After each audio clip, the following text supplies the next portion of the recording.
तो demon slayer की मांगा के अंदर अब तक मुजान और सारे के सारे अपर मून्स मर चुके हैं और फाइनल बैटल के बाद हमारे डीमन स्लेयर्स का भी काफ़ी ज़्यादा नुकसान हुआ था। और आज मैं कवर करने वाला हूं डीमन स्लेयर का फाइनल चैप्टर 205, जिसके अंदर हमें डीमन स्लेयर का फ्यूचर दिखाया गया है। और इस चैप्टर के साथ ही डीमन स्लेयर की स्टोरी ऑफिशियली पूरे तरीके से एंड हो जाएगी। इस चैप्टर के अंदर ही हमें पता चलेगा कि हमारे सारे के सारे डीमन स्लेयर्स के साथ आखिरकार हुआ क्या। तो चलो यार और टाइम वेस्ट नहीं करते, इस कमाल की वीडियो को स्टार्ट करते हैं। तो इस चैप्टर की स्टार्टिंग होती है जहां पे हम एक लड़के को देखते हैं जिसका नाम है कामाडो कानाटा, जो कि अपने छोटे भाई कामाडो सुमियोको को स्कूल जाने के लिए उठा रहा है। अगर तुम इन दोनों को गौर से देखो तो कानाटा बिल्कुल कनाओ जैसा लग रहा है और सुमियोको बिल्कुल तांजीरो जैसा लग रहा है। इसका मतलब कि तांजीरो और कनाओ की आपस में शादी हुई और ये उन दोनों के ही ग्रैंड सन्स हैं। क्योंकि तांजीरो के पास डीमन स्लेयर मार्क था तो वो 25 साल के बाद ही मर गया होगा। जिसके बाद हम लोग एक और लड़के को देखते हैं जिसका नाम है अगात्सुमा योशितेरो, जो कि पढ़ रहा है अपने ग्रैंडफादर की लिखी हुई डायरी,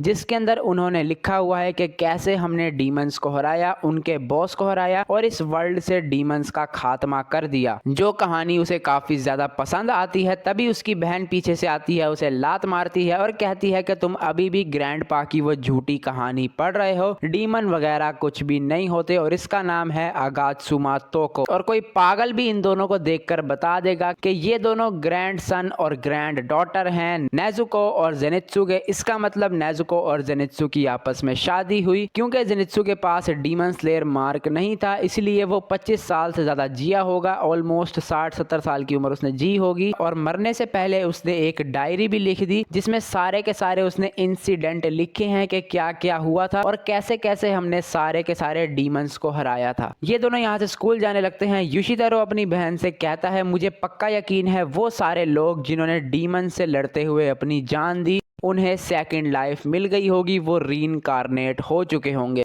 उसकी बहन अपने फोन में एक लड़के की तस्वीर देखती है जिसका नाम है उजुई तेनमा, जिसने गोल्ड मेडल जीता है जापान के लिए जिम्नास्टिक के अंदर। और मुझे बताने की जरूरत नहीं है कि ये किसका ग्रैंडसन है, ऑब्वियसली यार फ्लैशी हाशिरा उजुई टेनगन का। तभी योशितेरो उसके फोन के अंदर एक प्यारी सी लड़की की तस्वीर देखता है जिसका नाम है हाशिबिरा ओबा और इसने डिस्कवर किया है ब्लू स्पाइडर लिली को। और इसने क्या चीज डिस्कवर की है कि ब्लू स्पाइडर लिली एक ऐसा फ्लावर है जो साल में सिर्फ 2 से 3 बार निकलता है, वो भी सूरज की रोशनी में। और मुजान चाचा डीमंस को रात में उसे ढूंढने के लिए भेजते थे। सारी उम्र मैं जोकर जब बने यार यार। जिसके बाद योशितेरो को पता चलता है कि ये लड़की नहीं है, ये लड़का है। और इसको देख के तुम्हें समझ आ गया होगा कि ये इनोसुके और आओई का ग्रैंड सन है, यानी कि इनोसुके और आओई की आपस में शादी हुई और इनोसुके के पास डीमन स्लेयर मार्क नहीं था तो वो भी 25 साल से ज्यादा ही जिया होगा। जिसके बाद हम लोग एक लेडी को देखते हैं जो कि 2 बच्चों को लेकर जा रही थी। अगर तुम यहाँ पे गौर से देखो तो ये मुइचिरो और उसके भाई की तरह लग रहे हैं। इसका मतलब इन दोनों को सेकंड लाइफ मिल चुकी है। जिसके बाद योशितेरो 2 लड़कियों को देखता है और मुझे बताने की जरूरत नहीं है, ये हैं शिनोबु और उसकी बड़ी बहन। और इन दोनों को भी सेकंड लाइफ मिल चुकी है। जिसके बाद ये लोग कानाटा से मिलते हैं। कानाटा वही तांजीरो का ग्रैंडसन। और यहाँ पे तोको उससे मिलके काफी खुश होती है और इसको देख के ऐसा लग रहा है कि तोको कानाटा को पसंद करती है, पर योशितेरो को भाई ये बिल्कुल पसंद नहीं है।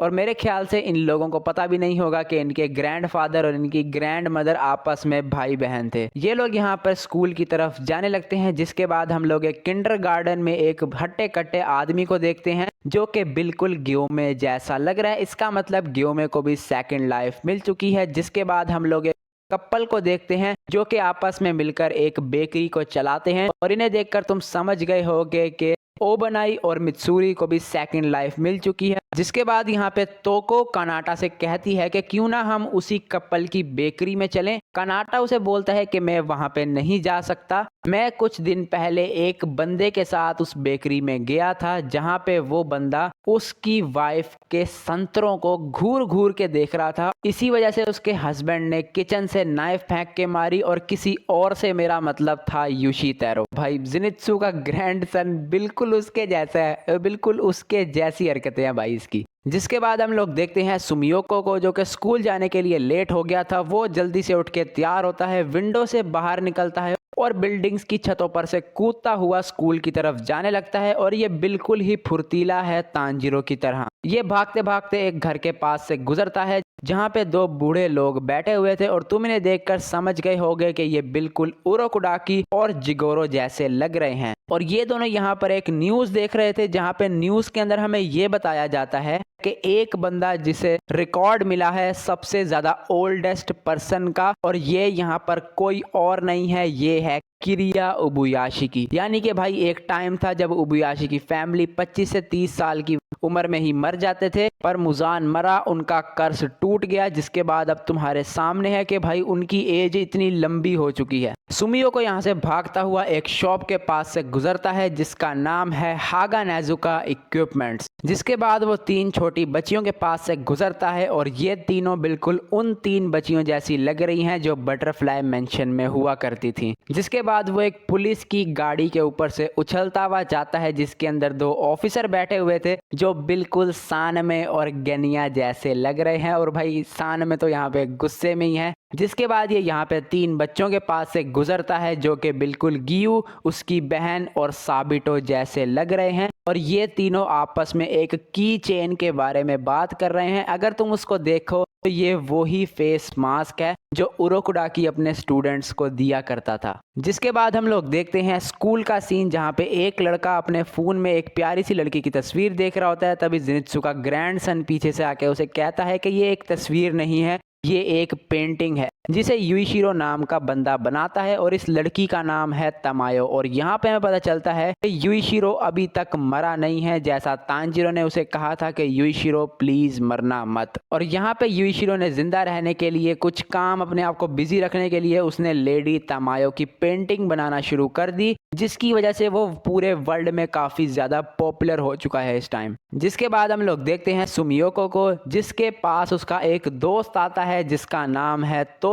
और ये बिल्कुल रेंगोकू जैसा लग रहा है, बट मेरे ख्याल से जो रेंगोकू का छोटा भाई है ये उसका ग्रैंड सन होगा। ये दोनों आपस में बातें करने लगते हैं और ये दोनों आपस में काफी अच्छे ही दोस्त हैं। दोनों ही रात को लेट सोए थे, इसीलिए सुबह लेट उठे हैं। ये दोनों आपस में बातें करते करते हंसी खुशी स्कूल जा रहे होते हैं, तभी वो पुलिस की गाड़ी भी इनके पीछे लग जाती है। जिसके बाद हम लोग स्कूल के एक टीचर को देखते हैं जो कि बिल्कुल मुराता जैसा लग रहा है। वो कहता है कि गेट को बंद कर दो, इन दोनों को अंदर आने मत देना। पर ये दोनों यहाँ से कूदकर स्कूल के अंदर आ जाते हैं। वो पुलिस की गाड़ी रुकती है और वो दोनों ऑफिसर ये इस मुराता जैसे दिखने वाले टीचर के पास आते हैं काफी गुस्से में। जिसके बाद हम लोग देखते हैं हाशिबिरा ओबा को, जो कि बैठा ओवर थिंकिंग कर रहा है कि मुझे लैब से निकाल दिया जाएगा, जिसके बाद मुझे पहाड़ों पे रहना पड़ेगा। ये वो देखा, पहाड़ों पे रहना पड़ेगा। यहाँ पे भी भाई ये एक साइन है, क्योंकि अगर तुम्हें पता हो तो इनोसके पहाड़ों पे ही बड़ा हुआ था, इसीलिए भाई उन्होंने इस चीज़ को डाला है।